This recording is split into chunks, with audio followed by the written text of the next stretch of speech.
Hello दोस्तों, तो आज हम पार्शियल फ्रैक्शन की कुछ प्रॉब्लम्स लेके आए हैं। जो ये क्वेश्चन बहुत ही इम्पोर्टेंट है। ये अलग ही पैटर्न है पार्शियल फ्रैक्शन का। ठीक है, तो अगर इस टाइप के क्वेश्चन आपको मिले तो आपको क्या करना है, देखिए। तो सबसे पहला क्वेश्चन है आपका, अगर आपको मिल जाए 1 में एक्स की पावर n+1। ठीक है, इस पैटर्न में क्या खासियत है, ये एनसीईआरटी का क्वेश्चन भी है आपका, इसका इंटीग्रेशन करना है। ठीक है, और एक पैटर्न भी बनाता है कि एक्स की पावर कोई बड़ी पावर हो, ठीक है, और उसके बाद यहाँ बाहर एक्स की सिंगल पावर हो। सपोज करो आपको दे दिया जाए find the integration of x की पावर 7+1। ठीक, तो इसके साथ क्या करना है। ठीक है, अगर आप इसको टी पुट करेंगे तो इससे काम नहीं हो पाएगा, क्योंकि 7x की पावर 6 आएगा, तो वो तो ऊपर है नहीं। तो देखिए यहाँ पे आपको क्या करना है, यहाँ पे आपको ऊपर नीचे x की पावर n-1 का मल्टीप्लाई कराना है। ठीक है, जैसे यहाँ पे x की पावर 7 है तो 7-1 मतलब 6। तो यहाँ पे ऊपर नीचे आप कितना मल्टीप्लाई कराओगे, x की पावर 6 का। जितनी पावर यहाँ पे है उससे एक कम पावर का ऊपर और नीचे मल्टीप्लाई करा देना है। ठीक है, तो यहाँ x की पावर n थी, तो हम x की पावर n-1 का न्यूमरेटर और डिनोमिनेटर में मल्टीप्लाई कराएंगे। ठीक है, तो जब आप न्यूमरेटर में मल्टीप्लाई कराओगे तो ये हो जाएगा x की पावर n-1। ठीक है, जब आप डिनोमिनेटर में मल्टीप्लाई कराओगे तो पहले से x है और ये x की power n-1, n-1 into x, bracket में आ जाएगा x की पावर n+1। ठीक, अब यहाँ पे बेस सेम है, हमें पता है बेस सेम होने पे पावर ऐड हो जाती है। इसकी पावर 1 है, उसकी पावर n-1, तो दोनों ऐड हो जाएगा। तो ये बन जाएगा x की power n-1 divided by x की पावर n-1+1। इसकी पावर n-1 है और इसकी पावर 1 है, इंटू एक्स की पावर n+1 dx। ठीक है, अब देखिए +1 - 1 कैंसिल हो जाएगा, तो आपका बच जाएगा एक्सप्रेशन x की पावर n-1 और नीचे बनेगा x की power n+1 dx। So this is your expression. ठीक है, अब देखो क्या चेंज हुआ है। अब ये चेंज हुआ है कि आपको ऊपर x की पावर n-1 मिल गया।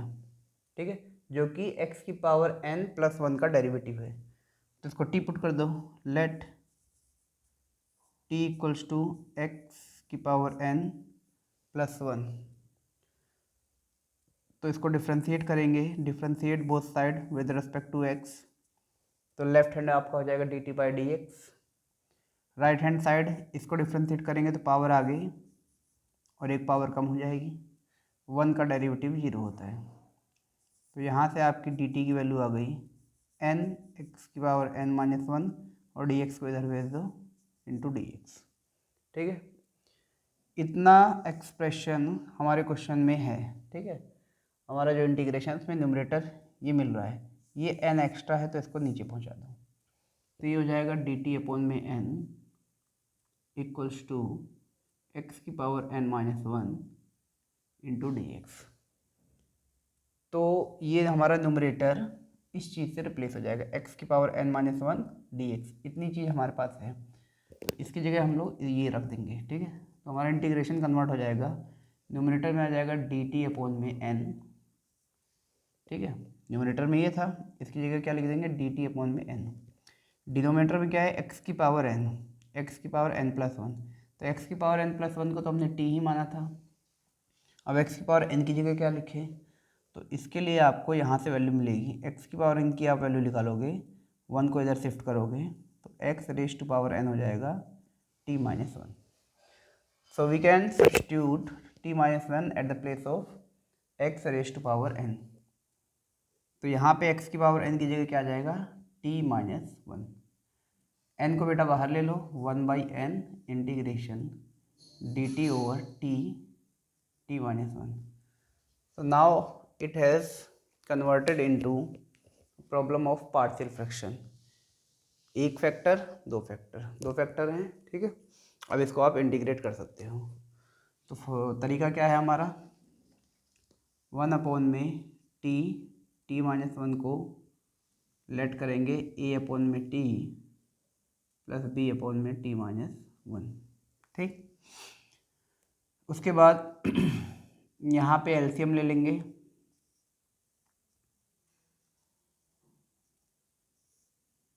t माइनस 1, इससे ये कट गया, t माइनस 1 बचा, इसका ऊपर मल्टीप्लाई कर देंगे a times t minus 1। t minus 1 से t माइनस 1 कैंसिल, t का ऊपर मल्टीप्लाई हो जाएगा b टाइम t। ठीक है, अब ये पूरा का पूरा डिनोमिनेटर दोनों तरफ सेम है, कैंसिल आउट हो जाएगा, ये इधर ऊपर आएगा तो कट जाएगा। ठीक है, LHS में आपका बचा 1 और RHS में बचा a times t minus 1 plus B T. ठीक है, तो अब इसको थोड़ा सा हम लोग एक्सपेंड करेंगे, देखिए बन जाएगा A T minus A plus B T. तो टी वाले टर्म एक जगह ले लेंगे और उसमें से टी कॉमन ले लेंगे। चलो, तो अब देखिए यहाँ पे लेफ्ट हैंड साइड में एक पॉलिनोमियल है और राइट हैंड साइड में एक पॉलिनोमियल है।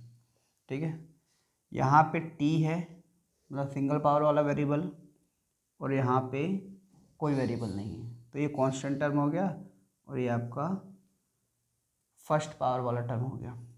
लेफ्ट हैंड साइड में देखो यहाँ पे कांस्टेंट टर्म है लेकिन कोई सिंगल पावर वाला टर्म नहीं है, तो हम लोग लिख सकते हैं 0 टाइम्स टी प्लस 1।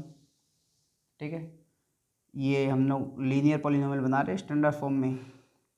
तो अब दोनों तरफ आप कंपेयर करोगे तो देखिए यहाँ टी का कोफिशिएंट क्या है 0 और यहाँ टी का कोफिशिएंट क्या है a प्लस बी। ऐसे कांस्टेंट को कंपेयर करेंगे, यहाँ पे कांस्टेंट है 1 और यहाँ कांस्टेंट है माइनस a।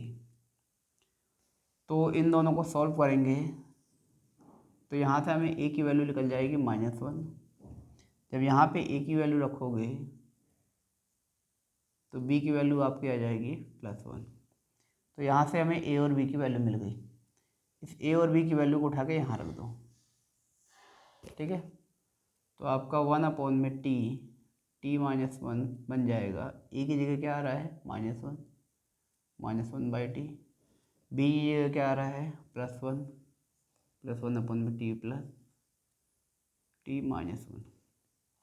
ठीक है, तो हमें इसका इंटीग्रेशन करना था, हम इसका इंटीग्रेशन करेंगे। 1 बाई टी का इंटीग्रेशन क्या होता है log T, 1 by T minus 1 का इंटीग्रेशन हो जाएगा लॉग टी माइनस 1। ठीक है, हमें आंसर x में चाहिए तो t की वैल्यू रख दो।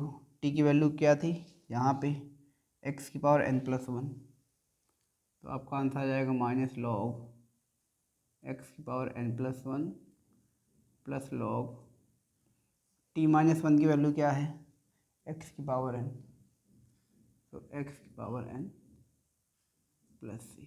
This is our answer. तो इस तरीके से इस टाइप के क्वेश्चन को हमें सॉल्व करना है। ठीक है, ये पार्शियल फ्रैक्शन की प्रॉब्लम थी। तो आई होप आप लोगों को क्लियर है। Thank you very much.